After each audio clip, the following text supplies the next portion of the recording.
Learn with Hasan sir में एक बार फिर से आपका स्वागत है। मैं हूं हसन शेख, लेकर आया हूं आपके लिए महाटेट की वीडियो का पार्ट 2।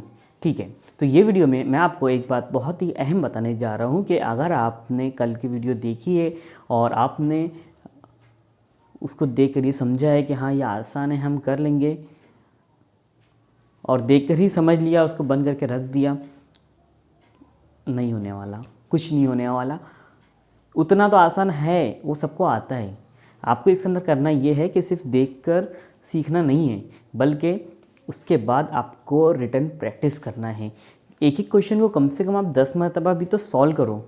सॉल्व करने से होगा ये कि आपको वो मेमोराइज़ होगा, वो आपको याद होगा, और आपको ज़रूरी नहीं है कि वही सवाल उठकर आपके एग्ज़ाम में आ जाएगा।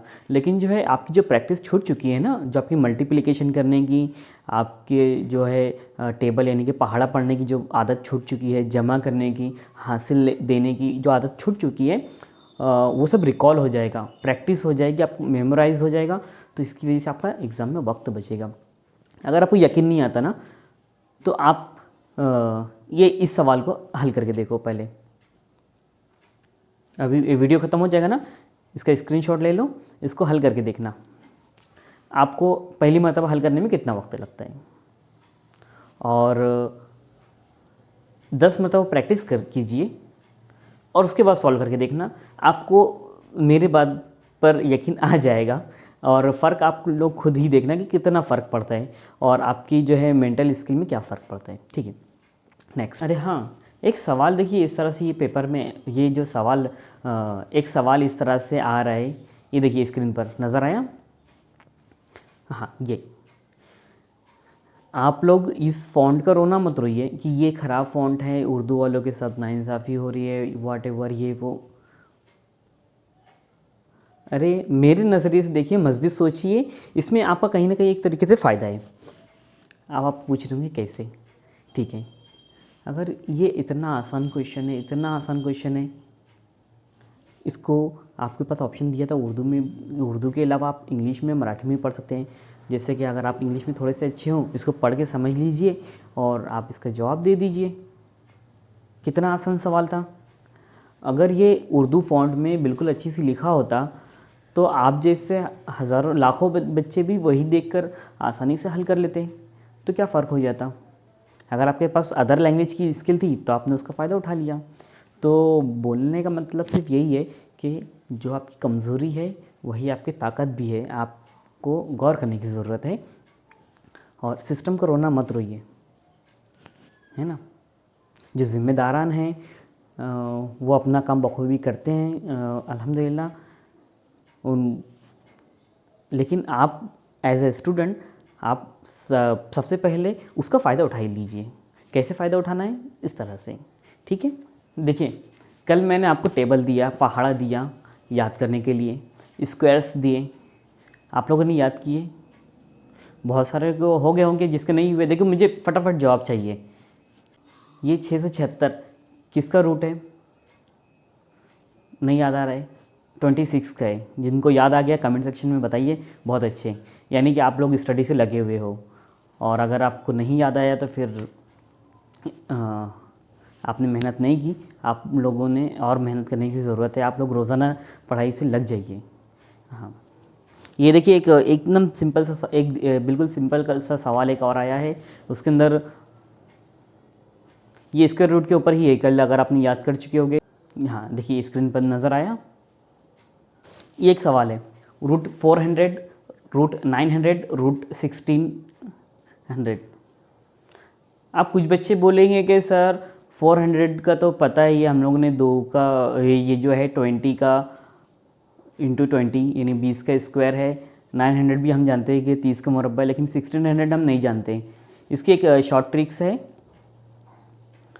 जो 4 का स्क्वायर होगा 0 में वही बढ़ेगा। मैंने आपको बताया था मुरब्बे का मतलब क्या होता है, किसी अदद को उसी अदद से ज़र्ब करना, है ना। तो 4 इंटू 4 16। अब 40 इंटू 40 मतलब आप क्या कर रहे हो, 2 ज़ीरो है, जितने भी ज़ीरो है आपको जमा में उसको बढ़ा देना है। अगर आप चाहते हैं कि मैं ज़र्ब और के कुछ ट्रिक्स और तकसीम के ट्रिक्स भी आपको अलग से एक वीडियो बना के बता दूं तो मुझे बताइए, मैं उस तरह से भी आपको इंशाल्लाह प्रोवाइड करूँगा। कमेंट सेक्शन में आप बता दीजिए। ओके, ये सवाल इतनी ही आसान है, आपसे ऐसा नहीं पूछेगा कि इंग्लिश में वॉवेल्स कितने। एक आसान एक सवाल आया तो मैं उसके भी रिगार्डिंग आपको बताता चलूँ। आपसे ये नहीं पूछेगा कि इंग्लिश में वॉवेल लेटर कितने हैं, तो आप बताएंगे हाँ सर इंग्लिश में वॉवेल लेटर 5 है, AEIOU। नहीं, यहाँ पर आपको ब्रेन यूज़ करना है ना। अब चौथी पाँचवीं क्लास का तो नहीं एग्ज़ाम दे रहे हो, तो यहाँ पर उसने 4 दिया, ऑड वन आपको तलाश करना है। ऐसे बहुत सारे सवाल इसमें दिए गए हैं। ये एक सवाल एक ये है, इतना आसान आया था टेट में, 127 × 6 मुश्किल है क्या? नहीं, लेकिन आप वो मेथड भूल गए हो ना, उसी के तो उसमें फ़ायदा उठाया जा रहा है। इस तरह से सवाल आए गए थे टेट के अंदर और आपको इसी को स्कोर करना है, तो इसकी मेहनत आपको तो प्रैक्टिस तो करना पड़ेगी। सिर्फ वीडियो देखकर वहाँ पर ख़त्म मत हो जाइए, वीडियो देखिए और जिसकी भी आप वीडियो देख रहे हैं ना, तो उसको देखो, सॉल्व करो, और वो समझ में अगर आ जाता है कंटेंट आपको, तो उसको 2 से 4 मरतबा, ये 8 से 10 मरतबा मैं तो कहूँगा कि उसको लिखो। लिख कर आपकी खुद की एक नोटबुक होना चाहिए, जिसके ऊपर आपने टाइटल देना चाहिए टेट की, हाँ ये मेरी प्रैक्टिस बुक है और इसके ऊपर आपने इतना सॉल्व किया, तब आपको जो है उसका बहुत बेनिफिट मिलेगा। आप एग्ज़ाम होने के बाद मुझे थैंक्स करोगे कि हाँ सर आपने ये बात बिल्कुल भी सही बताई दी, है ना। नेक्स्ट, इसको इजी समझ के छोड़ना मत।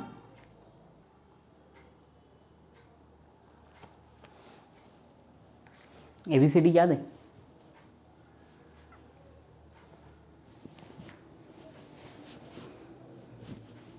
ABCD याद है? हाँ। सीक्वेंस याद है? नहीं।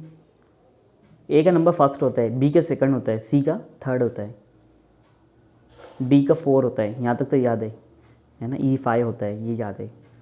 Z 26 होता है, इतना याद है। M का नंबर कितना है? O का नंबर कितना है? इसके ऊपर से बहुत सारे सवाल आते हैं, है ना। याद कर लो उसको। कैसे याद करेंगे इसको? जो है ना 26 होता है, A से Z तक कितने हैं? 26 है। तो पहली लाइन में आप 13 अल्फ़ाबेट लिखो, दूसरे उसके नीचे नंबर डाल दो। दूसरी लाइन में 13 अल्फ़ाबेट लिखो, उसके नीचे उसके जो है नंबर डाल दो, और याद कर लो उसको। हाँ, तो इस सवाल में देखते हैं। सवाल इस तरह से है कि लड़कियों की क्लास एक ही कतार में खड़ी है, एक लड़की दोनों साइड से 9वें नंबर पर है, तो उस क्लास में कुल कितनी लड़कियां हैं? सिंपल सा सवाल है, इसको इस तरह से समझिए कि एक लड़की है, वो 9वें नंबर पर है, यानी कि वो 9वें नंबर पर है, उसके लेफ़्ट साइड कितनी लड़कियां होंगी? 8 लड़कियां होंगी। उसके राइट साइड कितनी लड़कियां होंगी? अगर ये 9वें पर है, उधर से भी, यहाँ से भी ये 9वें पर है, तो ये यहाँ पर भी 8 लड़कियाँ होंगी, बराबर। तो ये 8 और ये 8, कितनी लड़कियाँ हो गई वहाँ पर? अभी 16 लड़कियाँ, और ये खुद एक लड़की, मतलब टोटल कितनी लड़कियाँ हैं वहाँ पर? 17 लड़कियाँ हैं। देखिए यही ऑप्शन इसमें दिया हुआ है, आसान सा है। अब इसी से मिलता जुलता मैं एक सवाल आपको बता रहा हूँ। यहाँ पर दरमियान में देखिए मैंने 201 नंबर लिखा, उसी से मिलता जुलता सवाल है ये कि एक लड़की दरमियान में खड़ी है, उससे पहले जितनी लड़कियां हैं उसके बाद भी उतनी ही लड़कियां हैं। अब बताइए कि अगर 201 नंबर उस लड़की गए तो उससे पहले कितनी लड़कियां हो सकती है? जाहिर सी बात है 200 लड़कियां हो सकती हैं। उसके बाद कितनी लड़कियां होंगी? वो भी 200 होगी, क्योंकि ये दरमियान में ना, जितने पहले उतनी बाद में भी। तो टोटल लड़कियां कितनी खड़ी है? तो ये 200 जमा 200 जमा ये हो गया आपका 400, और ये खुद एक लड़की, ये भी एक लड़की है ना, तो ये इसमें एक मिला दिए, यानी आप टोटल कितनी लड़कियां खड़ी हैं वहाँ पर? 401 लड़कियां खड़ी है उस कतार में। उसी सवाल को मैंने पलटाकर थोड़ा सा अलग तरीके से पूछा, और अगर इसको इस तरह से पूछा जाए तो आप अब उसका भी हल करना जानते हैं कि इसका नंबर कितना है। अगर मान के चलिए उसने जो है ये सवाल ये हटा दिया, और आपसे ये पूछा जाए कि एक लड़की खड़ी है दरमियान में, उससे पहले 200 लड़कियाँ हैं, उसके बाद 200 लड़कियाँ हैं, यानी कि वो लड़की दरमियान में है। अब उसका नंबर कितना है, तो जाहिर सी बात है 200 उससे पहले है, तो दरमियान वाले का नंबर कितना होना चाहिए, 201। ठीक है, तो इस तरह से 2-3 तरीके से आपसे सवाल पूछे जा सकते हैं। मेथड यही रहेगा, आपको कंसेप्ट समझना है और ऐसे ही अपनी तरीके से 8-10 मिसालें खुद से लिखिए, बनाइए और हल कीजिए, तब आपको ये कंसेप्ट क्लियर हो जाएगा। नेक्स्ट, ये भी एक सवाल है, सवाल नंबर 19 क्वेश्चन साइड में नज़र आता है आपको। यहाँ पर उर्दू में देखेंगे तो आपको थोड़ी सी दिक्कत होगी, तो हम इंग्लिश में क्वेश्चन पढ़ रहे हैं। देखिए आसान है। इन सर्टन कोड लैंग्वेज, यहाँ पर एक कोड लैंग्वेज दी हुई है और आपको इसको बताना है ये सही है, ये दोनों दिया हुआ है, तो इसका आंसर क्या आएगा। तो देखिए ये पी, देखिए ये फर्स्ट था, ये यहाँ पर लास्ट पे लिखा हुआ है, फिर ए उसके बाद लिखा हुआ है, एन उसके बाद है, सी उसके बाद है, आर उसके बाद है, ई इसके बाद है, यानी इसका ये है एक तरीके से मिरर तो नहीं करना चाहिए इसको, उसका अपोजिट है। तो ये स्टेडियम, इसका आंसर क्या आएगा। तो यहाँ पर सबसे पहले एम है, मैं एम को पहले लिख देता हूँ। एम के बाद क्या है, यू है, उसके बाद है आई है, फिर डी है, फिर ए है, फिर उसके बाद टी है, फिर उसके बाद एस है। तो देखते हैं ये ऑप्शन में हमारे पास है कि नहीं अवेलेबल। ये आपको ऑप्शन में यहाँ पर देखने को मिल जा रहा है। ये सवाल ये है, इसमें से कौन सा आंसर है, सी नंबर का जो जवाब है आपका ये सही है। ओके नेक्स्ट, तो इस सवाल को ध्यान से देखिए पहले। तो देखिए यहाँ पर मैंने सीक्वेंस ऐड किए, यहाँ पर ABCD के अंदर जो है ना, यहाँ पर C मिस है, D के बाद EF मिस है, G के बाद HIJ मिस है, फिर उसके बाद K के बाद LMNO मिस है। तो आपका सवाल ये है कि यहाँ पर क्या आएगा, तो इसको समझ लीजिए। C 1 लेटर, यहाँ पर सीक्वेंस बढ़ रही है, यहाँ पर 2 लेटर कम है। J के बाद क्या आता है, K आता है, तो यहाँ पर K मिस है। फिर उसके बाद देखिए K के बाद आ गया LMNO 4 मिस है, फिर P। तो इस तरह से सीक्वेंस आगे बढ़ती जाएगी। तो हम इसका आंसर भी देख लेते हैं। ये सवाल आपको जो है इस तरह से पूछा गया था। इसमें राइट आंसर आपका देखिए, आपका ऑप्शन है K है, T है, C है और A है। तो राइट आंसर आपका है K। ओके नेक्स्ट, ये अगला सवाल आपको देख के लग रहा है वो बहुत आसान है, बिल्कुल आसान है, लेकिन होता ही है ना कि ये सिर्फ इसके जमा करना है आपको, ठीक है। लेकिन आपको सीक्वेंस से सवाल नहीं आएंगे ना, कभी आपको मराठी आएगा, कभी इंग्लिश आएगा, कभी आप लैंग्वेज करोगे अचानक से आपको मैथ्स आ जाएगा, और कभी कभी मैथ्स बहुत ही सिंपल आ जाता है, कभी कॉम्प्लिकेटेड, तो आप वहाँ पर कंफ्यूज रहते हैं कभी ये क्या इतना जमा करने वाला सवाल हमसे क्यों पूछेगा। ठीक है, तो हम जमा कर लेते हैं। जिसमें एक चीज़ ध्यान रखना है कि आपको इकाई के नीचे इकाई लिखना है, दहाई के नीचे दहाई लिखना है, नहीं तो ऐसे गड़बड़ी हो सकती है। इस तरह से सवाल आते हैं, अब वो अगले सवाल में देखेंगे। अभी इसको हल करते हैं। 3 और 1 होता है 4, 4 और 3 7, 4 और 1 5, और 2 और 2 4, और 6 और 1 7। तो देखिए यही आंसर आपका पहले आपको जो है ऑप्शन में दिया हुआ है D 7 4 5। ओके, ये सवाल इसलिए पूछा गया है आपसे, आप सोच रहे होंगे कि इतना आसान सवाल क्यों था। तो ऐसा है कि आपको इकाई के नीचे इकाई अगर आपने नहीं लगाई तो देखो क्या हो सकता है। यहाँ पर 1 2 3 4 5 हिंदसी अदद है, यहाँ पर 1 2 3 4 हिंदसी अदद है। तो आपको यहाँ पर इकाई के नीचे इकाई रखना है, तो आपका जवाब क्या आएगा। और इकाई के नीचे इकाई नहीं लिखते हैं तो जवाब आपका क्या होगा।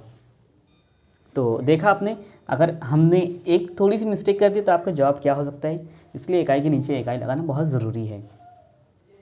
नेक्स्ट, ये देखकर आपको भी हंसी आ रही होगी, बहुत ही सिंपल सवाल है, ऐसे सवाल भी आए हैं, लेकिन इसमें ये चेक करना है ना, क्योंकि आप लोगों की अब प्रैक्टिस छूट गई है, आप लोग कैलकुलेटर पे और मोबाइल पे काम करते हो, तो ये करना आपके लिए थोड़ा सा मुश्किल हो जाता है बहुत सारे लोगों के लिए। तो ये इसको इससे ज़रब, इससे ज़रब, इससे ज़रब, तो 6 7 42 के 2 हासिल 4, फिर 6 2 12, 12 और 4 16 होता है, 16 के 6 हासिल 1, 6 का 6 और 1 7। तो ये आपका आंसर हो गया, यही आंसर आपको, तो यही आंसर इसमें दिया हुआ है। देखिए ऑप्शन बी यही आपका राइट आंसर है। ओके नेक्स्ट, भाई साहब इस सवाल को देखिए, उर्दू में पढ़ के बताइए, आपको कुछ समझ में आ रहा है क्या। बिल्कुल भी समझ में आएगा। मैं इसी के हवाले से कह रहा हूँ कि आप जो है ना लैंग्वेज का रोना मत रहिए, अपना आपका बेनिफिट है। आप इंग्लिश में पढ़िए। A piece of paper is shown below, एक कागज़ का टुकड़ा नीचे बताया गया है, from the given answer figure, जवाबी शक्ल में, indicate how it will appear when it folded, जब इसको फोल्ड कर देंगे तो कैसे दिखेगा।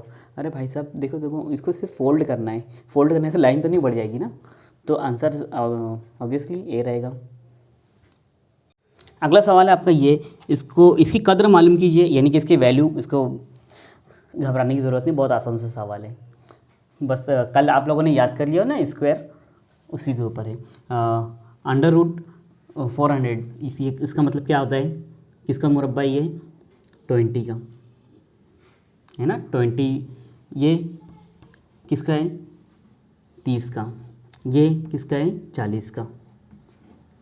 हाँ जमा कर लो, 20 और 30 50 और 40 हो गए 90। देखिए अपने ऑप्शन में ये सवाल दिए हुए हैं, इसका ऑप्शन है 28 है और ये भी 90 है, यही आपका राइट आंसर है। नेक्स्ट सवाल दिया हुआ है कि सिमत दिए गए मुतबादिल से बेजोड़ तलाश करो। ये जो है ना इंग्लिश से पूरा ट्रांसलेटेड है, ऊपर दिया डायरेक्शन, इन्हें हिदायत है, यहाँ पर इसका ट्रांसलेट उसने किया सिमत।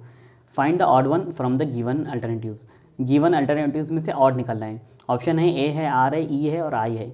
अरे भाई साहब अगर ये आपसे पूछेगा कि वॉवेल साउंड, वॉवेल बताओ ए ई आई ओ यू, तो आप तो बता देंगे, लेकिन इतना छोटा सवाल आपसे तो पूछने से रहा, तो इसने वही पूछा है इनडायरेक्टली। अब देखिए बोर्ड पर, देखिए इसी को मैं कैपिटल में लिख रहा हूँ। हाँ ये देखिए, तो यही ऑप्शन है आपके पास, ए है, ई है, आई है, इसमें से ए आपको दिया हुआ है, ई दिया हुआ है, आई दिया हुआ है ना, तो आपको आर ऑब्वियसली अलग है। इसमें कंफ्यूज करने के लिए आपको कैपिटल और स्मॉल का थोड़ा सा डिफरेंशिएट देखने को मिल जाएगा। नेक्स्ट, ये आसान सवाल है लेकिन इसलिए आपको बताए जा रहे हैं कि आपको इस तरह से भी सोचना है, कई तरीके से सोचना है आपको सवालों में। नेक्स्ट देखिए यहाँ पर पूछा गया है, से नहीं बनाया जा सकता टेंटियस मुंदजल अल्फाज में से कौन सा। ये आपको पढ़ने में दिक्कत होगी, जबकि इंग्लिश में आसान है। Which of the following word can not be form from tentious, है ना। तो इसको सॉल्व कैसे करते हैं, देखिए यहाँ पर मैंने इसको नोट डाउन कर दिया है, अब देखते हैं। तो देखो इस तरह से सवाल है ना, तो उसमें देखिए कि इसमें सबसे ज़्यादा हाईलाइट आपको क्या हो रहा है, इसमें आपको टी ज़्यादा हाईलाइट हो रहा है, एन ज़्यादा हाईलाइट हो रहा है और ई ज़्यादा हाईलाइट हो रहा है। तो इसमें टी कितने थे, मैंने लिख लिया 2 टी थे, एन 2 थे और ई 2 थे, है ना। तो देखिए ऑप्शन आपके पास इस तरह से है, तो इसमें जो सबसे लॉन्गेस्ट है उसके ऊपर ही ध्यान देते हैं कि कौन सा नहीं बन सकता है। सबसे पहला वर्ड है इंटेंशन, इसमें देखिए एन 3 है, मतलब जाहिर सी बात ये बन ही नहीं सकता, टी 2 है, जो भी है वॉट एवर, लेकिन एन कितने हो गए 3 हो गए, तो ये बन नहीं सकता। ओके, मतलब अब तो आपको समझ में आ चुका होगा कि यहाँ पर 2 ही एन है ना हमारे पास इसके अंदर, और ये इंटेंशन में तो 3 एन आ रहे हैं, तो वो नहीं बन पाएगा। बाकी दूसरे अल्फाज अगर आप बनाना चाहें तो बन जाएंगे।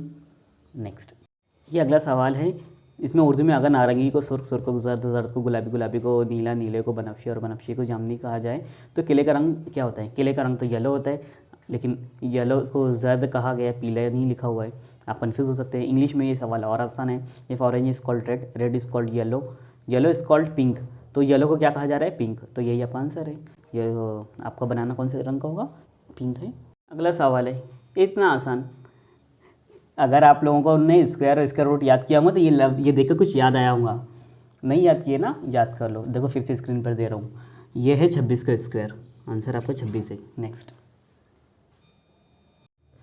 ओके नेक्स्ट, यहाँ पर आपको इतना आसान सा सवाल देखकर लग रहा होगा ना, ऐसे दिल ललचा जाता है पेपर में और वक्त मालूम नहीं पड़ता है। और एक मैंने बताया था एक सवाल हल करने के लिए आपके पास 36 सेकंड है। एक वीडियो कितनी बड़ी बन रही है, एक क्वेश्चन की 2-2 मिनट की बन रही है, आप सॉल्व करेंगे तो आपको 1 मिनट लगेगा, आधा मिनट लगेगा, 1 मिनट लगेगा, प्रैक्टिस करेंगे तो आधा मिनट लगेगा, तभी आप जाकर टाइम बचा सकते हैं। तो लग जाइए मेहनत में, मिलते हैं नेक्स्ट वीडियो में। तो हमें कमेंट्स में एक सवाल आया था कि सर इसका आंसर क्या आएगा। सिंपल है ये, इसको मैं सही तरीके से जैसे हम लोग लिखते हैं वैसे लिखते हैं, 5/11 मल्टीप्लाइड बाय 66, मैंने ज़ब्त करके लिख दिया।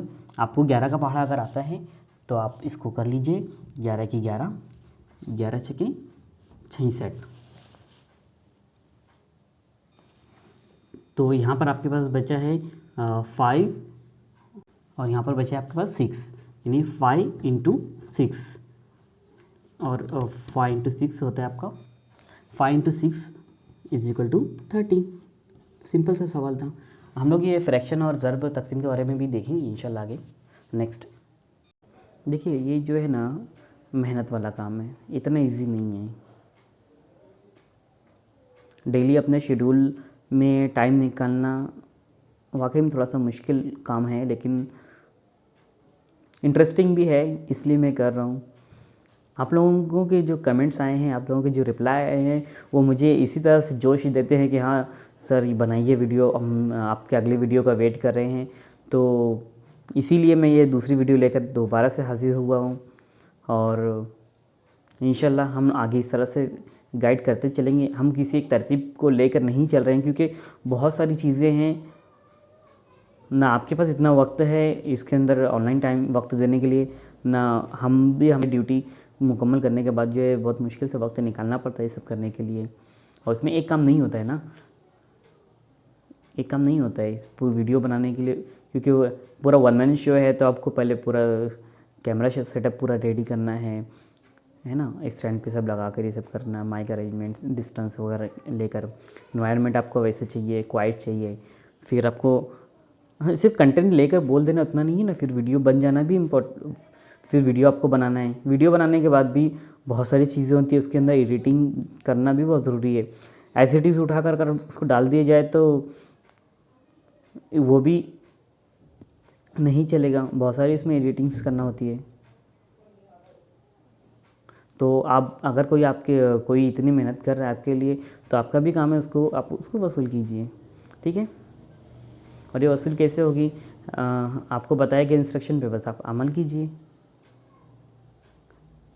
आपको इसको सॉल्व करना है, प्रैक्टिस करना है ना, और दूसरे जो भी लोग हैं उन तक जो है इसको लिंक को शेयर कीजिए।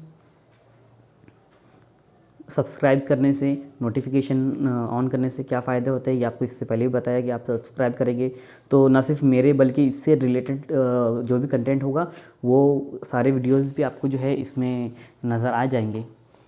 और नोटिफिकेशन ऑन करने की वजह से भी आपको जो है मेरी वीडियो जैसे ही मैं अपलोड करूँगा आपको पहले मैसेज आ जाएगा, मुझे आपको व्हाट्सअप का इंतज़ार करना नहीं पड़ेगा, आपको डायरेक्टली व्हाट्सअप यूट्यूब की तरफ से मैसेज आ जाएगा कि मैंने कोई नई वीडियो अपलोड किया है ना। और कमेंट करने से ये फ़ायदा है कि मुझे तो समझ में तो आएगा कि आपको कोई कंटेंट में क्या चाहिए, क्या उसमें नयापन चाहिए है, ठीक है। तो लगे रहिए पढ़ाई से। अल्लाह हाफिज़।